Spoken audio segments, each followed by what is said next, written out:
Topic चल रहा था हमारा टेंस।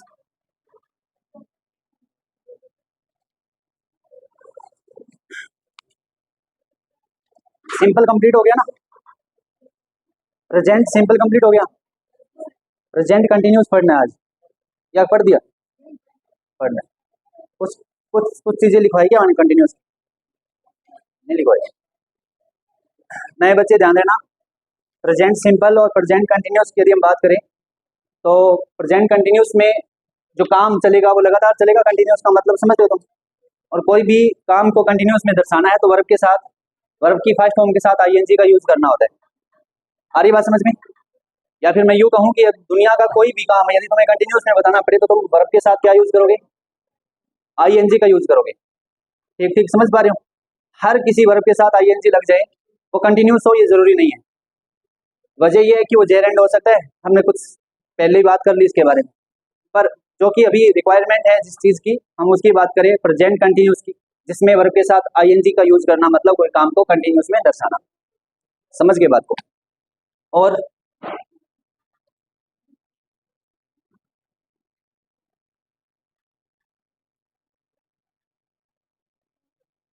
आपको क्या करना है, फॉर्मेट तैयार करने हैं। अब जो कि आज मैं आपको बता रहा हूँ, ठीक है? अब इसके बाद में कोई भी क्लास होगी, सबसे पहले आपको हेल्पिंग वर्ब बता दूंगा कि प्रेजेंट कंटिन्यूस की, जैसे कि इजेएमआर है तो प्रेजेंट परफेक्ट की हैज है हो जाएगी, और प्रेजेंट परफेक्ट कंटिन्यूस की हैज है प्लस बीन प्लस वर्ब की फाइव फॉर्म के साथ आईएनजी रहेगा। आ रही बात समझ में? यदि इसी प्रकार यदि हम पास्ट में जाएंगे तो पास्ट में आपको पता है, पॉजिटिव में अगर बात करें पास्ट सिंपल का जो अफर्मेटिव सेंटेंस होता है वर्ब की सेकंड फॉर्म लगती है, और जहां प्रेजेंट सिंपल में डू डज का यूज कर रहे थे वहां पे डिड लग जाएगा। जहां कंटिन्यूस में इजेएमआर यूज कर रहे हैं वहां वॉज वर्ड लग जाएगा। जहां प्रेजेंट परफेक्ट में हैज हैव का यूज कर रहे थे वहां हैड लग जाएगा। आ रही बात समझ में? बाकी कुछ भी चेंज नहीं होने वाला, सिर्फ आपको ये ध्यान रखना है कि चार प्रकार के जो स्ट्रक्चर होते हैं ना, टाइप्स होते हैं, अफर्मेटिव का, नेगेटिव का, इंटेरोगेटिव नेगेटिव का, जो हम सेंटेंस को बोलते हैं, है ना, जिस प्रकार की जरूरत होती है उस हिसाब से सेंटेंस को बोला जाता है। जैसे कि कोई सेंटेंस अफर्मेटिव में बोला जाए, कोई सेंटेंस सकारात्मक हो सकता है, कोई सेंटेंस आपका नेगेटिव इसका मतलब नकारात्मक हो सकता है, कोई सेंटेंस आपका ऐसा हो सकता है जिसमें कोई पर्सन पूछा गया हो, कोई सेंटेंस ऐसा हो सकता है जिसमें पर्सन भी पूछा गया और वो नकारात्मक भी हो, इंटेरोगेटिव नेगेटिव जिसको कहा जाता है। आ रही बात समझ में? तो ऐसे स्ट्रक्चर को कवर करना है सबसे पहले तो, क्योंकि जब तक आपको वो ढांचा नहीं आएगा इंग्लिश में लिखने का तो आप सेंटेंस का जो सेंटेंस में कहाँ सब्जेक्ट का यूज करना है, कहाँ वर्ब का यूज करना है, तो सेंटेंस को कैसे लिख पाओगे? इसलिए तुम्हें सबसे ज्यादा जरूरत किसकी है? स्ट्रक्चर की आवश्यकता है। समझोगे उसको तभी तो लिख पाओगे। तो ध्यान देना, पहले तो मैं आपको बता दूं कि इसकी जो हेल्पिंग वर्ब होती है वो होती है कौन सी? इज एम आर, और वर्ब की फर्स्ट फॉर्म के साथ क्या लगता है? आईएनजी लगता है। हम उस बात पे बिल्कुल गौर नहीं करेंगे कि अच्छा जहाँ रहा है, रही है, रहे हैं, ये चीज जहाँ लग जाए वो कंटिन्यूस है हिंदी में, इस पे कोई फालतू की बात है ये, क्योंकि कभी कभी आपको समझना पड़ेगा कि कोई काम कंटिन्यूस में है तो वो बस आईएनजी के साथ यूज करना है, सिंपल सी बात है। रहा, रही, रहे इसका कोई औचित्य नहीं है वैसे देखा जाए तो। जैसे मैं खड़ा हूँ तो खड़ा रहने की जो पोजीशन है वो कंटिन्यूस में चल रही है, इसका मतलब तो रहा, रही इसके साथ क्या ठीक कर पाएगा इस सेंटेंस को? मतलब एक प्रकार का उचित सा हिंदी सेंटेंस बन नहीं पाएगा। अरे बात समझ में? इसलिए तुम्हें समझना है कि कोई भी क्रिया हो जो कि लगातार दर्शा रही है तो वो अपने आप में क्या है? कंटिन्यूस है। मैं खड़ा हूँ इसका मतलब काम कंटिन्यूस में चल रहा है। मैं बोल रहा हूँ वो काम क्या है? कंटिन्यूस में। स्ट्रक्चर है ना। और क्या करना है? सबसे पहले क्या लिखेंगे? अफर्मेटिव, या मैं इसको पॉजिटिव कह दूं क्या? हिंदी में क्या कहते हैं इसको? सकारात्मक। इसका सेंटेंस स्ट्रक्चर क्या होगा? सबसे पहले सब्जेक्ट, उसके बाद में हेल्पिंग वर्ब है कौन सी? Is am are plus verb की फर्स्ट फॉर्म के साथ, और उसके बाद क्या लगेगा? इतनी सी कहानी। नेक्स्ट नेगेटिव आएगा। नेगेटिव में आपको पता है कि नेगेटिव आएगा तो नॉट आएगा, सिंपल नकारात्मक है ये सेंटेंस। तो सबसे पहले क्या आएगा? सब्जेक्ट, उसके बाद में इज एम आर, नेगेटिव है तो नॉट की पोजीशन, थर्ड वर्ब की फर्स्ट फॉर्म के साथ प्लस में ऑब्जेक्ट। इंटरोगेटिव इसका मतलब होता है प्रश्नवाचक, इसमें क्वेश्चन कोई पूछा गया। इसमें क्या आएगा? सबसे पहले हेल्पिंग वर्ब पहले आएगी, is am are, then subject और वर्ब की फर्स्ट फॉर्म प्लस में ING, ये आपको लगाना ही है क्योंकि कंटिन्यूस है। अब यदि इंटरोगेटिव नेगेटिव सेंटेंस हो तो सबसे पहले आपको वही काम करना है। हेल्पिंग वर्ब को तो सब्जेक्ट से पहले आना ही है क्योंकि वो सब्जेक्ट, इसलिए क्योंकि वो क्वेश्चन पूछ रहा है। नेगेटिव है तो नॉट की पोजीशन थर्ड नंबर पे, वर्ब की फर्स्ट फॉर्म के साथ ING और ऑब्जेक्ट। ये स्ट्रक्चर जो है, संरचना जिसको हम कहते हैं, वो आपको पता होना चाहिए। आगे बात समझो। ये कर लिया था क्या वैसे? थोड़ा बहुत मैंने करवाया लास्ट क्लास में, शायद नहीं करवाया। लास्ट क्लास में क्या पढ़ाया था? पूरा हो गया प्रेजेंट सिंपल?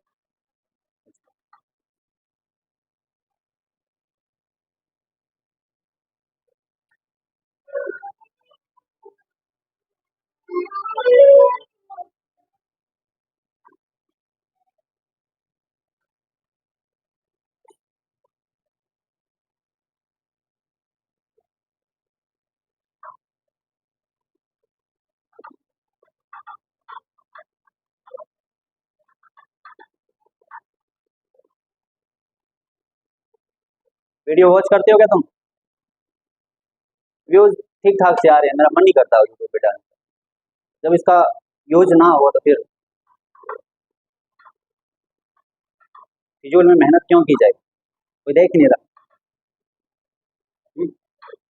इंग्लिश बहुत आती है ना इधर इधर वालों को, इसलिए ऐसा है क्या?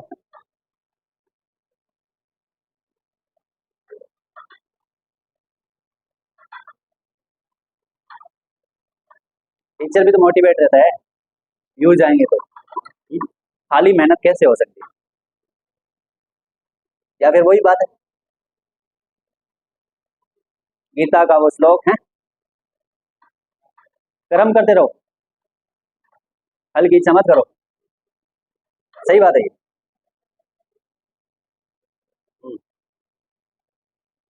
कि राहें जहां तक जाएगी राहगीर वहां तक जाएगा, दरिया से क्या पूछ रहे हो, नीर कहाँ तक जाएगा। उठा धनुष, खींच बाण, लगा निशाना मंजिल का, फिर बाद में देखेंगे तीर कहाँ तक जाएगा। यही बात है, मतलब कर्म करते रहो। हम अंत में जो होना है वो आपके कर्म के आधार पे ही होना है।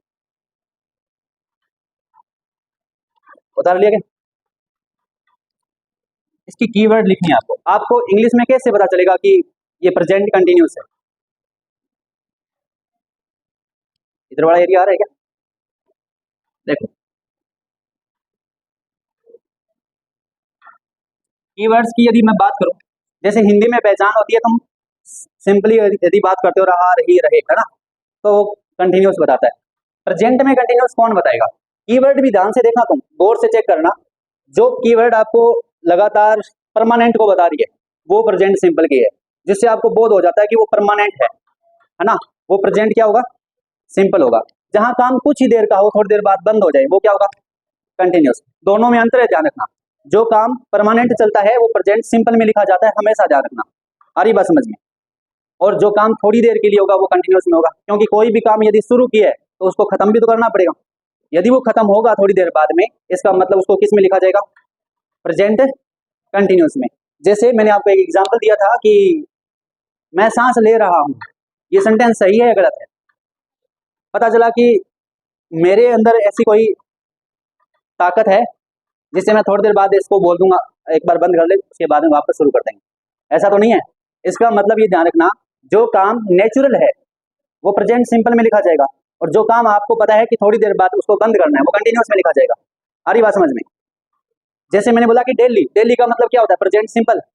ये क्यों बोलती हो? क्योंकि डेली का मतलब है वो ऐसी प्रोसेसिंग है जो परमानेंट है, डेली होता है ये वो काम। Are you getting my point? यदि मैं बात करूं कि टुडे, टुडे का मतलब क्या होता है? आज। मैं आज आज की बात कर रहा हूं तो आज वो काम खत्म हो जाएगा, तो वो काम कुछ देर के लिए चलेगा, इसका मतलब टुडे आएगा तो इसका मतलब प्रेजेंट कंटिन्यूस आएगा। समझ पा रहे हो? क्योंकि वो कुछ ही देर का काम होगा, उसके बाद वो बंद हो जाएगा। जैसे वो पूरा होगा तो क्या कहलाएगा? परफेक्ट। काम को शुरुआत अगर मैं करूं तो वह कंटिन्यूस में शुरू होगा, जैसे ही कंटिन्यूस में शुरू होते होते वो पूरा होगा तो क्या बन जाएगा? परफेक्ट बन जाएगा। तो दो ही एक्शन नजर आएंगे तुम्हें, पहला कंटिन्यूस, दूसरा परफेक्ट। कंटिन्यूस को दर्शाओगे किससे? तूफान आ गया, उड़ मत जाना। कंटिन्यूस को किसमें दर्शाओगे? किसमें? आईएनजी में। वर्ब कौन सी होगी? ING verb. नजर आ रही है ना तुम्हें? वर्ब की पांच फॉर्म के साथ आईएनजी, तो इसका मतलब कंटिन्यूस है। यदि कोई काम कंप्लीट हो जाए तो वर्ब की कौन सी फॉर्म लगा दो उसके साथ? वर्ब की थर्ड फॉर्म लगानी। आगे बात समझ में? ऐसे कर लोगे तो कोई दिक्कत नहीं है। मैं कहूँ कि मैं इस समय खाना खा रहा हूँ, तो इसका मतलब मैं इस समय खाना खा रहा हूँ, तो वो काम कुछ ही देर का कंटिन्यूस चल के उसके बाद क्या हो जाएगा? खत्म हो जाएगा। क्या इस काम को मैं ऐसे बोल सकता हूँ, चलने दे, है ना? ऐसे हो सकता है क्या? तो इसका मतलब ये है कि कंटिन्यूस की प्रोसेसिंग कुछ ही देर की होती है, उसके बाद बंद हो जाएगा। समझ आई? कोई दिक्कत नहीं। ऑलवेज जैसे आपने कीवर्ड पढ़ी थी, ऑलवेज का मतलब हमेशा होता है, तो क्या होगा? प्रेजेंट है, सिंपल होगा। अब कीवर्ड लिख लो। सबसे पहले now, at this time,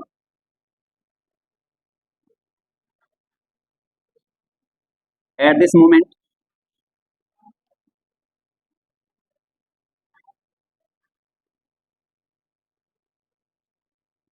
now it is,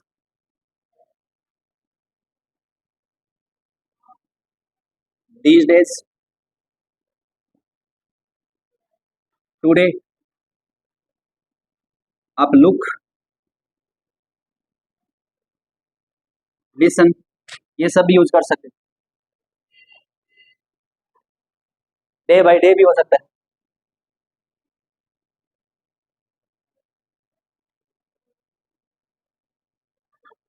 present continuous की कीवर्ड है, दिन पर दिन।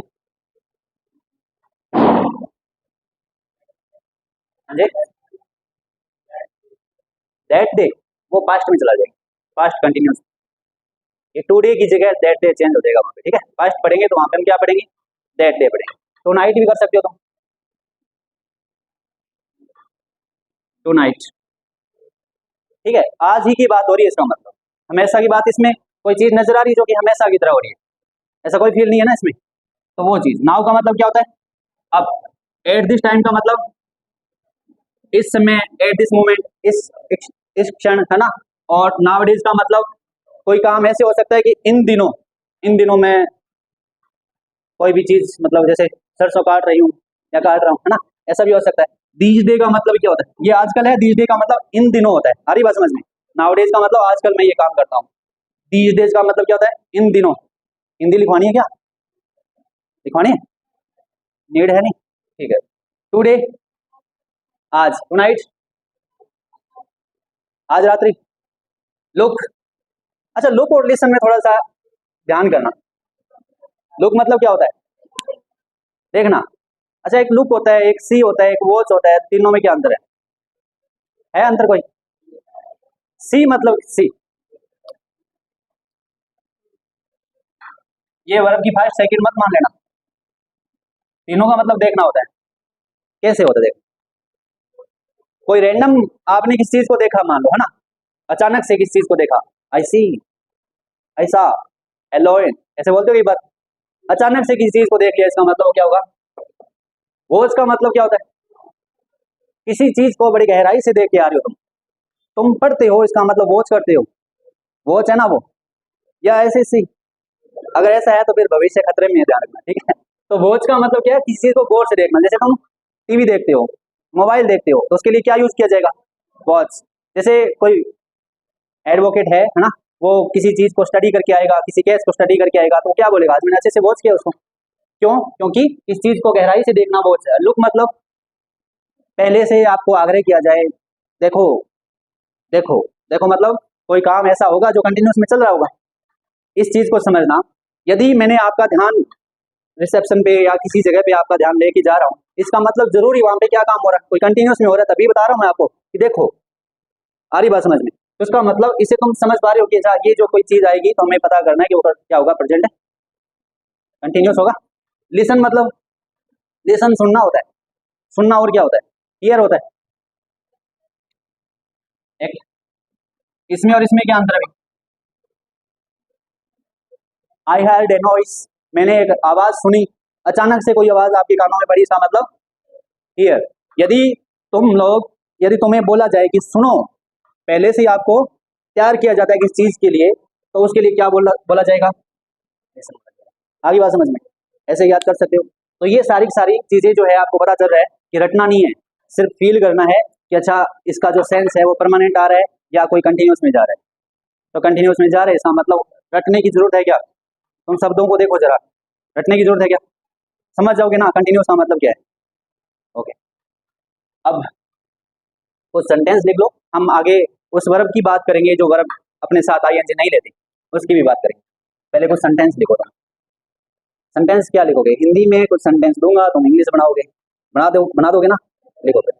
अच्छा, एक चीज और ध्यान देना, मैंने आपको बताया था कि जहां सब्जेक्ट सिंगुलर आए वहां वर्ब के साथ एस वाली हेल्प वर्ब भी लेनी होगी। हरी बात समझ में, जैसे डज आया तो सब्जेक्ट सिंगुलर होगा, इज आया तो उसमें भी एस है तो सब्जेक्ट सिंगुलर के साथ रहेगा। हैज भी आपने देखा, हैज में एस आता है, वो भी सब्जेक्ट सिंगुलर होगा तभी आएगा। वोज जो है वो भी किसके साथ रहेगा? सब्जेक्ट सिंगुलर के साथ। आपको ये ध्यान रखना है। बाकी जो बच गए वो क्या होगा? प्लूरल के साथ। और एम जो है वो एक आपको पता है कि स्पेशल वर्ड है जो कि हमेशा किसके साथ यूज होता है? हमेशा आई के साथ यूज होता है। आई के साथ हमेशा एम आई, ये जरूरी नहीं है, एम हमेशा आई के साथ ही आएगा। आगे बात समझ में, तो एम का महत्व है यहाँ पे। आई का मतलब आई एम, और आपको ये समझना होगा कि आई के साथ एम का यूज कहाँ किया जाए। आई जब प्रोनाउन हो, क्या हो, किसी प्रोनाउन की तरह यूज हो रहा है, तो आपको आई के साथ एम का यूज करना है। आ रही बात समझ में? यदि आई किसी चीज को बता रहा है, जैसे कोई अलग एक्स वाई जेड कोई भी चीज को बता रहा है, तो आई के साथ क्या यूज करोगे? इज यूज करोगे। जैसे मैं आपके सामने दो सेंटेंस लिखता हूँ, आप मुझे बताओ, आई इज ए लेटर, सही है क्या?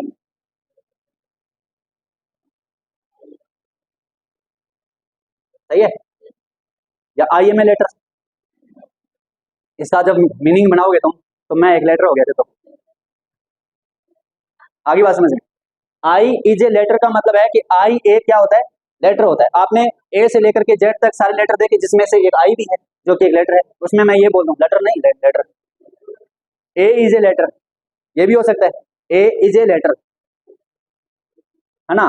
तो वैसे आई भी तो है। आई किसी व्यक्ति का नाम भी तो हो सकता है।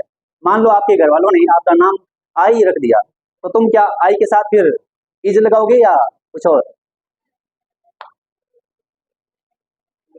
जैसे मैंने बोला कि, जैसे मैं खुद की बात करूं, Manish is going to market, और वैसे आई आता है तो आई के साथ तुम I am going to market ऐसे यूज करते हो। मेरे घर वालों ने मेरा नाम आई रख दिया मान लो, तो फिर आई के साथ एम आएगा कि जाएगा? दोनों कैसे? अच्छा, हाँ वो चीज ठीक है आपकी। किसी व्यक्ति विशेष की यदि मैं बात करूँ, किसी और व्यक्ति की बात करूँ, मैं खुद की बात नहीं कर रहा, तो वहां तो मेरे लिए तो दोनों चीज है, जो तुम समझो अपने आप ही सिलेक्ट हो जाएगा वहां पे। पर यहाँ पे किसी व्यक्ति का नाम ही आई है, तो आई के साथ तुम क्या यूज करोगे? एम तो यूज नहीं कर सकते। मान लो तुम्हारा नाम आई है, तो फिर क्या यूज करोगे? I is. समझ पा रहे हो बात को? तो यू का मतलब भी ऐसे हो सकता है। वी का मतलब आप वी के साथ आर का यूज करते हो, वी किसी का नाम होगा तो क्या यूज करोगे? समझना, बारीकी से समझना इन चीजों को। तो इसका मतलब कि कहाँ इज का यूज करना है, कहाँ आर का यूज करना है, बड़े अच्छे से ध्यान से मतलब इन चीजों को ऑब्जर्व करना है। आगे बात समझ में कर सकते हो। अब लिखो सेंटेंस,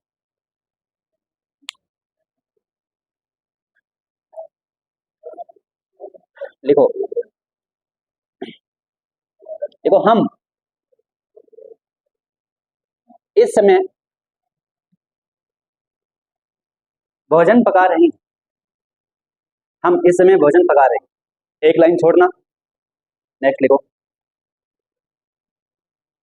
मैं मैं इंग्लिश नहीं पढ़ रहा हूँ, मैं इंग्लिश नहीं पढ़ रहा हूँ।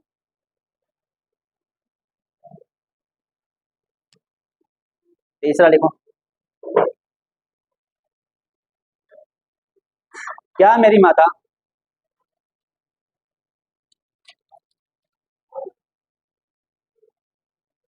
कपड़े धो रही है? क्या मेरी माता कपड़े धो रही है? तीनों सेंटेंस फॉर्मेट में जड़ दो।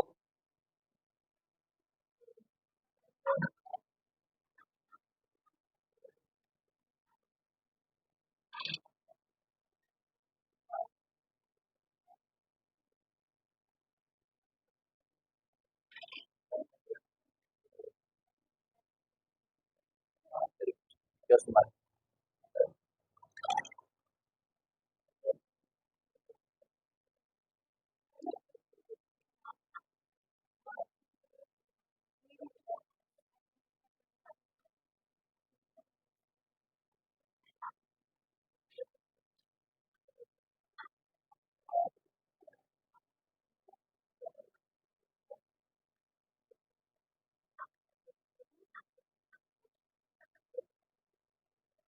बना दिया। अब सब्जेक्ट क्या होता है ये सारी चीजें आपको पता ही है ना। हेल्पिंग वर्ब क्या है, तो उसी हिसाब से आपको यहाँ पे सेंटेंस को बनाना है और कुछ नहीं करना।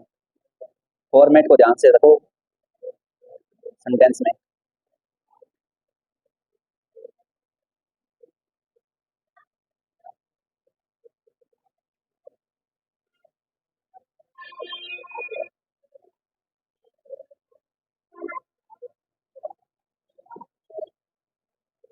देखो करें क्या, तुम चेक कर लेना बाद में क्या सही है क्या गलत है। देखो ध्यान देना, सबसे पहले क्या बोला था,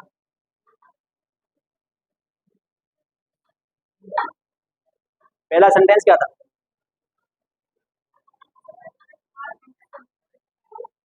हम भोजन पका रहे हैं, इस समय भोजन पका रहे हैं।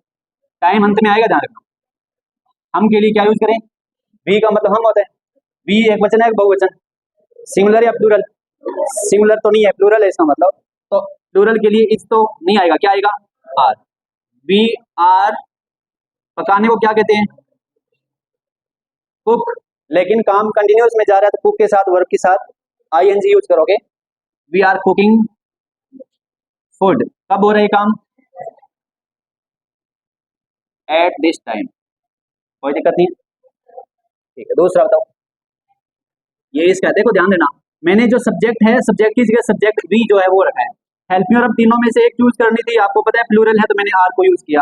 वर्ब जो है आपको पता है कि पकाना वर्ब है, क्रिया कौन सी हो रही है, पकाने वाली चीज हो रही है, इसका मतलब जहां एक्शन हो रहा है। और यहाँ आपको पता है कि वर्ब जो है कुक था और आपने वर्ब के साथ क्या यूज कर दिया, आईएनजी, जो कि आपको फॉर्मेट में दिया हुआ था।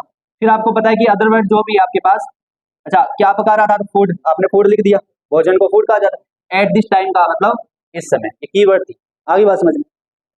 दूसरा नेगेटिव वाला था ना, मैं इसको यहां लिख रहा हूं, आई एम, नेगेटिव है तो देखो आई, इनमें से कोई एक उठाना था, am negative note. Third number पे नहीं पढ़ रहा, पढ़ने को क्या कहते हैं, रीड, आईएनजी यूज करोगे, रीडिंग क्या,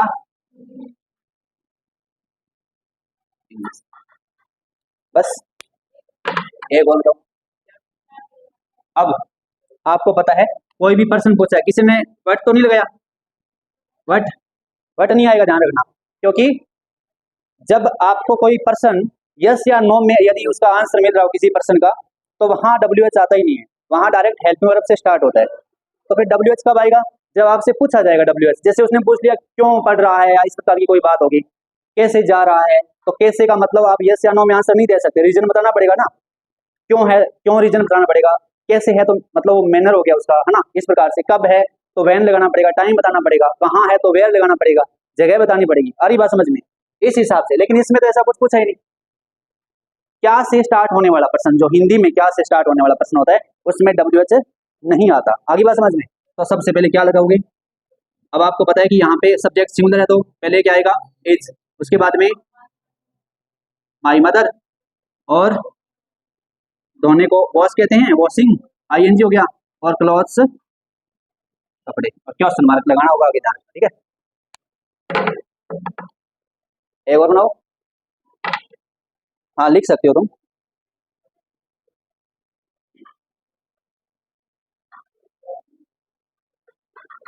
नए बच्चों का काम है कि तुम चारों फॉर्मेट अच्छे से याद करके आना, बस इतना काम कर लेना, बहुत भला होगा आपका। स्टडी का मतलब होता है ध्यान से पढ़ना किसी चीज को, ठीक है।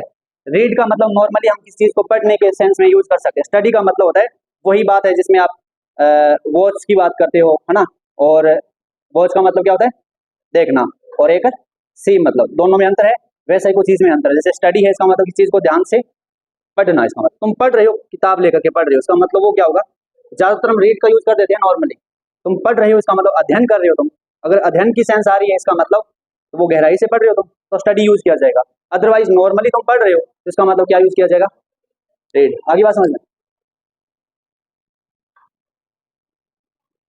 ये रब कर दूं क्या इसमें, कोई उतारना तो नहीं है।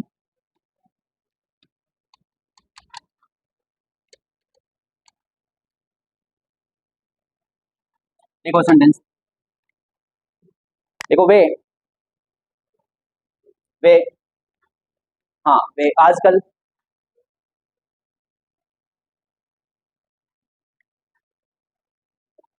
छत से कूद रहे हैं, वे आजकल छत से कूद रहे हैं।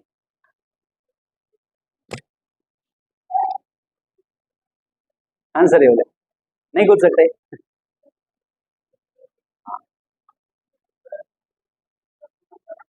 हैं, जंपिंग, हाँ क्या होता है, फ्रॉम, जंपिंग फ्रॉम रूफ, इतना बता दिया, अब कर दो। पहले दो चीज समझ लो, समझना, ये दो प्रीपोजिशन है, बहुत काम आएंगे आप, एक तो है टू, एक है फ्रॉम, इन दोनों का यूज कहाँ किया जाता है, ध्यान देना सारे, कर लेना इसको। देखो टू का यूज तो तब करोगे जब कभी किसी स्थान को जोड़ते हो तुम, कनेक्ट होते हो और जा रहे हो, जाने के सेंस में कनेक्ट होने के लिए तुम क्या यूज करोगे, टू का यूज करोगे। यदि तुम किसी चीज से सेपरेट हो रहे हो मतलब दूर हो रहे हो तो क्या यूज करोगे, फ्रॉम। इसलिए जहां तुम जाते हो, जैसे मैंने बोला कि मैं दिल्ली जा रहा हूँ, इसका मतलब है ना, तो I am going to Delhi, ऐसे यूज करोगे। अच्छा यदि तुम आ रहे हो वहां से तो क्या यूज होगा, कमिंग फ्रॉम दिल्ली। आ रही बात समझ में, क्योंकि तुम दिल्ली से दूर हो रहे हो, इसका मतलब दूर होने के सेंस में क्या यूज किया जाएगा, फ्रॉम। इसलिए मैं कई बार लोगों के स्टेटस देखता हूँ जहां से पता चलता है कि वो जाता है तो ठीक लगता है, गोइंग टू बीकानेर, कई लोग ऐसे भी कह देते हैं I am coming to Bikaner तो वो थोड़ा सा अजीब लगता है। इसका मतलब तुम आ रहे हो तो क्या यूज करोगे, फ्रॉम यूज करोगे, अगर जा रहे हो तो तुम कनेक्ट होने के लिए टू का यूज करोगे। आगे बात समझ में। अब जो कि तुम्हें पता चल रहा है, यदि कोई पेड़ से पत्ता भी टूट रहा है, इसका मतलब अलग हो रहा है ना, वो पेड़ से जो पत्ता है वो अलग हो रहा है, लीव जिसकी हम बात करें, यदि वो अलग हो रहा है तो क्या यूज करोगे, फ्रॉम या टू, फ्रॉम। आगे बात समझ में। अब कोई व्यक्ति जो छत से कूद रहा है, इसका मतलब छत से अलग हो रहा है, क्या कनेक्ट तो नहीं हो रहा, तो छत से अलग होने के सेंस में क्या यूज करोगे, फ्रॉम यूज करोगे। बाकी हम प्रीपोजिशन में और पढ़ेंगे इसको, चलो बताओ।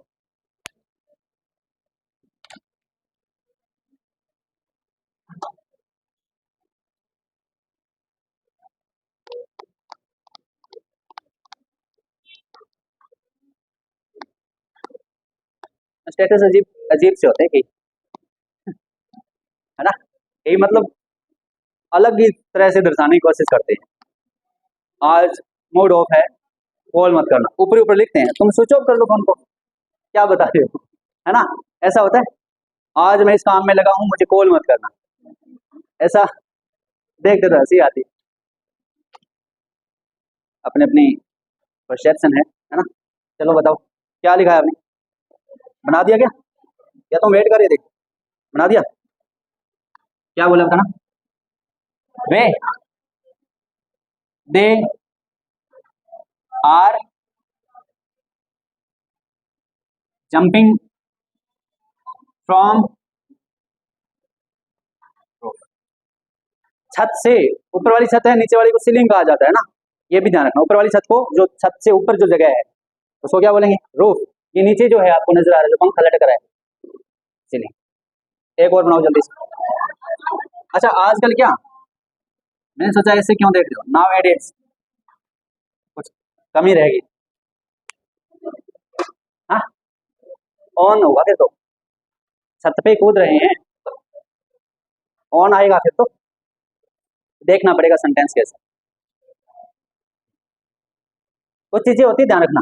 ऑन क्या होगा, ऑन नहीं होगा, सॉरी, कूद रहा है इसका मतलब अपॉन होगा, ठीक है, मिस्टेक होगी थोड़ी सी। देखो कोई चीज जो है, ये जैसे मार्कर है, पाम ऊपर आ रहा है, मतलब गति करके ऊपर आ रहा है, तो क्या यूज करोगे, अपॉन यूज करोगे। यदि कोई पहले से ही सरफेस टच है इसकी तो क्या होता है, ऑन। जैसे मैं इसके ऊपर खड़ा हूँ, इसका मतलब ऑन है, हालांकि मेरे चारों तरफ से दीवारें हैं, कवर कर रखा है, तो ऑन हो नहीं सकता क्योंकि वो इन माना जाता है ना। जैसे तुम किसी क्लास में क्लास में पहले से ही होते हो तो तुम क्या यूज करते हो, इन का यूज। यदि तुम क्लास के अंदर एंटर कर रहे हो तो आप इनटू का यूज करते हो, लेकिन एंटर्ड यदि उसमें वर्ब आ गई तो इनटू का यूज भी नहीं होगा, क्योंकि वो दोनों चीजें एक साथ बता ही रहे। बार बार एंटर्ड भी यूज करो, इनटू भी यूज करो तो गलत हो जाता है। हाँ, मैं क्लास में जा रही हूँ या जा रहा हूँ तो आप इनटू यूज कर सकते हो, आगे बात समझ में। और यदि तुम क्लास में ही हो और फिर गति कर रहे हो तो कोई फर्क नहीं पड़ता, तुम इस कॉर्नर से उस कॉर्नर में जाओ, लेकिन हो तो अंदर, तो उस कंडीशन में इन यूज किया जाता है।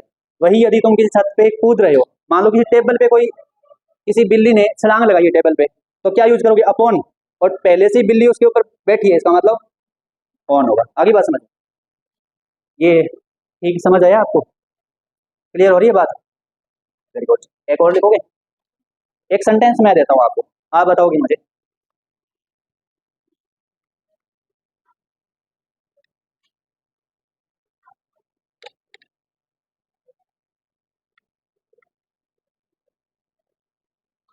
Mohini go to school by bus daily, but today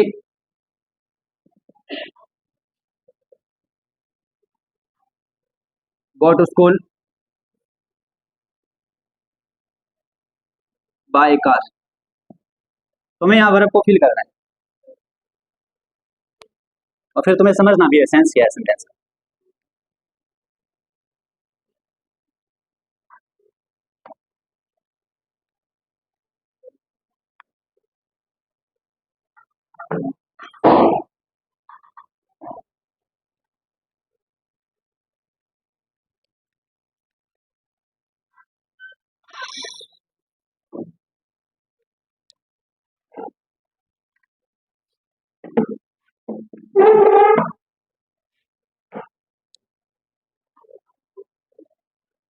कर लिया?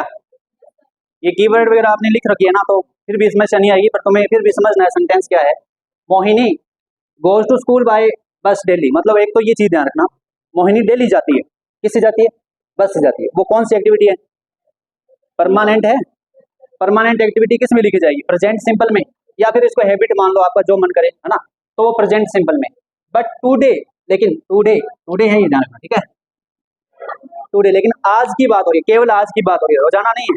आज, आज यदि कोई काम हो रहा है तो वो कुछ देर का ही होगा, फिर खत्म हो जाएगा। तो इसका मतलब क्या होगा, टुडे वो कंटिन्यूस में जाएगा आगे वाली चीज। तो यहाँ आपको क्या यूज करना है, मोहिनी गोज, गोज, इसका मतलब प्रेजेंट सिंपल में वर्ब के साथ एस या इसका यूज करते हो तुम। ये जो नए बच्चे हैं उनको शायद ना पता चले, थोड़ा सा आप पहले का वीडियो देख लेना जाके यूट्यूब पे, है ना, चीजें समझ आएगी। दो वीडियो है, दोनों देख लेना जाकर के, चीजें पहले वाली चीजें आपको अच्छे से क्लियर हो जाएगी। बट टुडे का मतलब आज, आज है तो कंटिन्यूस है, तो सी के लिए क्या यूज करूं, इज, और यहाँ पे क्या आएगा, गोइंग टू स्कूल बाय। समझ आ रही है बात, कोई दिक्कत नहीं, कर लोगे इसे।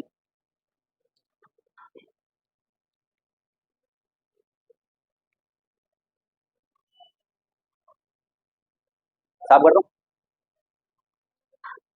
अब आपको थोड़ा ये समझना है कि ऐसी कौन सी वर्ब है जो वर्ब अपने साथ आईएनजी का यूज है, आईएनजी नहीं लेती, इसका मतलब है ना, ऐसी बहुत सारी वर्ब हो सकती है जिसके साथ आईएनजी का यूज नहीं किया जा सकता।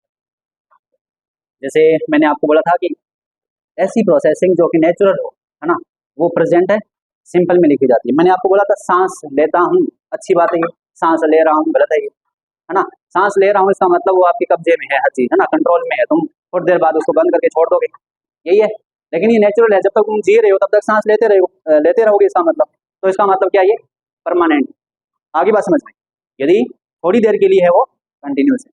क्या सांस लेना थोड़ी देर की बात है क्या, तुम्हें तो पता भी नहीं, थोड़ी देर है या 20 साल है, 40 साल है, पता है क्या, नहीं पता, नेचुरल है ये, जब तक तुम जी रहे हो तब तक चलेगी, बाद में खत्म, है ना, सब कुछ यही है। ठीक।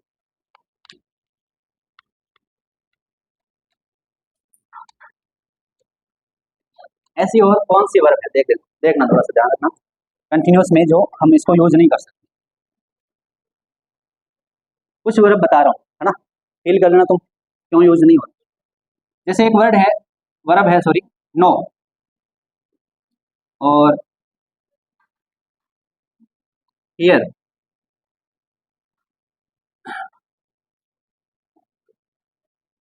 स्मेल,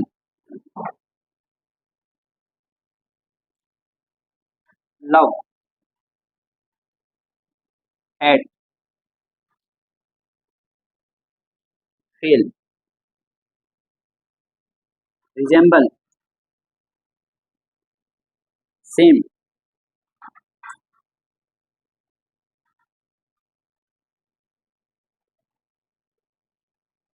इतनी लिखो एक बार।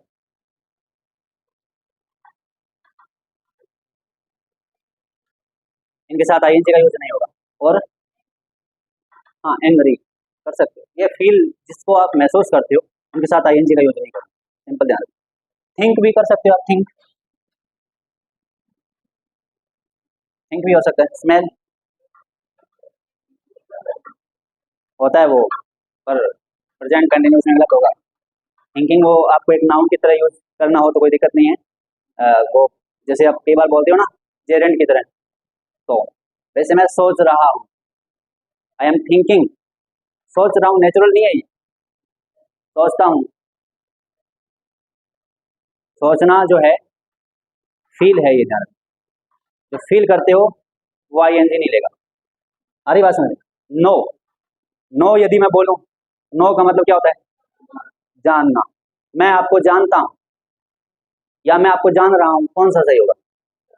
मैं आपको जान रहा हूं, इसका मतलब थोड़ी देर बाद जानना बंद कर दूंगा, है? ऐसा हो सकता है क्या? मतलब जानता हूं तो जानता हूं, इसका मतलब परमानेंट रहेगा वो तो। हियर का मतलब थोड़ा देखो, आईएनजी इसके साथ, इसके साथ तो यूज नहीं होगा, इसके साथ यूज किया तो इसका अर्थ बदल जाएगा। जैसे मान लो हियर का यदि मैंने हियरिंग यूज कर दिया तो इसका अर्थ बदल जाएगा, इसका मतलब होगा सुनवाई। अच्छा, सुनवाई अगर आई तो सुनवाई के सेंस में तुम यूज कर सकते हो, सुनवाई के सेंस में यूज किया जा सकता है।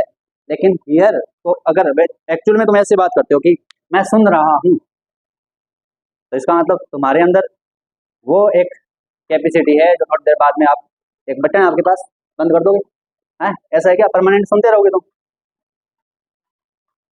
आगे बात समझ में। जैसे लव की बात करें, लव, लविंग हो सकता है क्या? लव, लविंग होगा तो अर्थ बदल जाएगा ना। इसका मीनिंग आएगा इंजॉय करना। क्या होगा? जैसे हम कई बार पार्टी में जाते हैं, I am loving this party, मैं इस पार्टी को इंजॉय कर रहा हूँ, इंजॉय कर रहा हूँ का मीनिंग आएगा। आगे बात समझ में।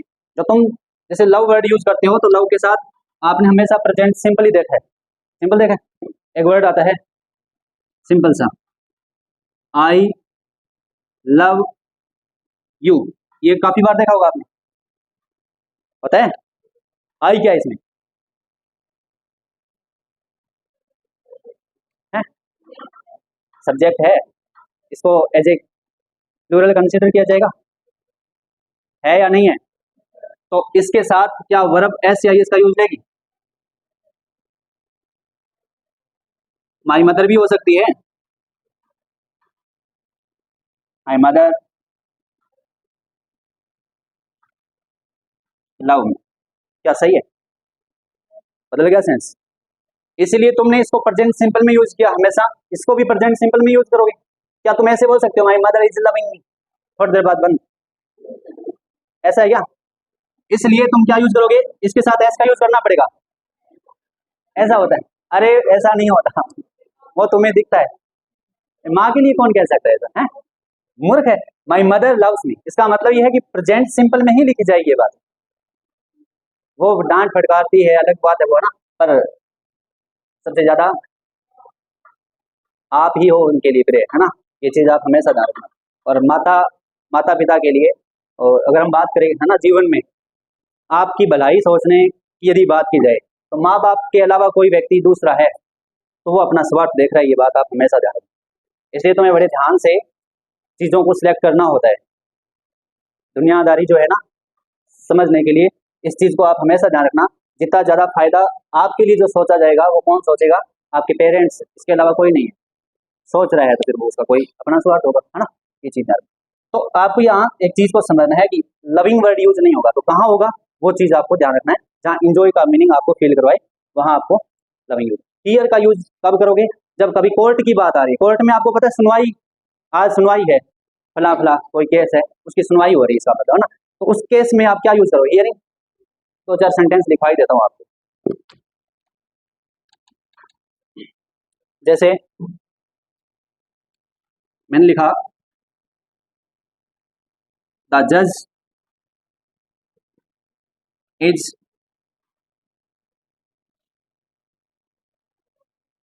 हियरिंग द केस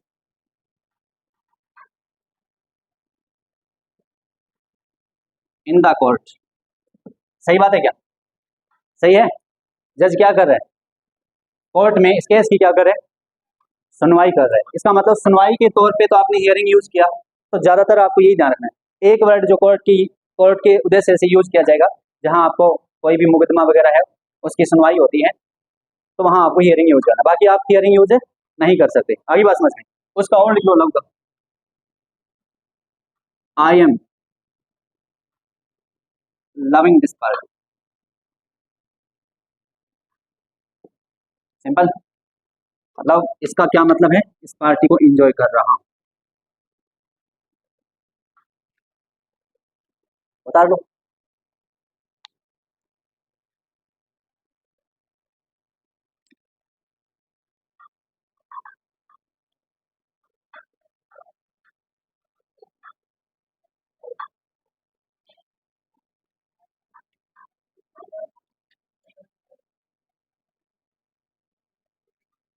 मैं आपको जान रहा हूं, सेंटेंस सही है गलत है? गलत है ये, इसको सही करके आप ही को लिखना है। I know you.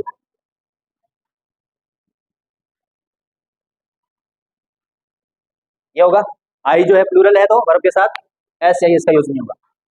ठीक। आज कुछ चीजें समझ आई आपको? ठीक है, घर पे जाके प्रैक्टिस करना बचा, है ना। बिना प्रैक्टिस के कुछ भी नहीं होने वाला, ध्यान रखना। कोई चीज ना समझ आए तो यूट्यूब पे पड़ी क्लास को भी देख सकते हो। बहुत है आज के लिए। ओके। पीडीएफ भी पड़ी है टेलीग्राम पे, तुम ऑनलाइन वाले भी ध्यान दें कि यहाँ पे टेलीग्राम पे सर्च करोगे, क्या है याद है क्या आपको? Hand written notes by Manish Madhav. जब ये सर्च करोगे तो तुम्हें वो सारे नोट्स मिल जाएंगे, हिस्ट्री के, पॉलिटी के, रीजनिंग के, इंग्लिश के। ठीक है, जाके चेक करना, और सीक्वेंस से मिलेंगे सारे टॉपिक बहुत शानदार तरीके से। शॉर्ट नोट्स भी डाल दिए उसमें, देखा किसी ने? ध्यान दिया किसी ने? कैसा ठीक लगा? उसको रिवीजन करने में आसानी है? चेक किया करो बेटा, है ना। आप ही के लिए मेहनत हो रही है, फिर उसका कोई औचित्य थोड़ी है। ओके, आज जिसने देखा बढ़िया है।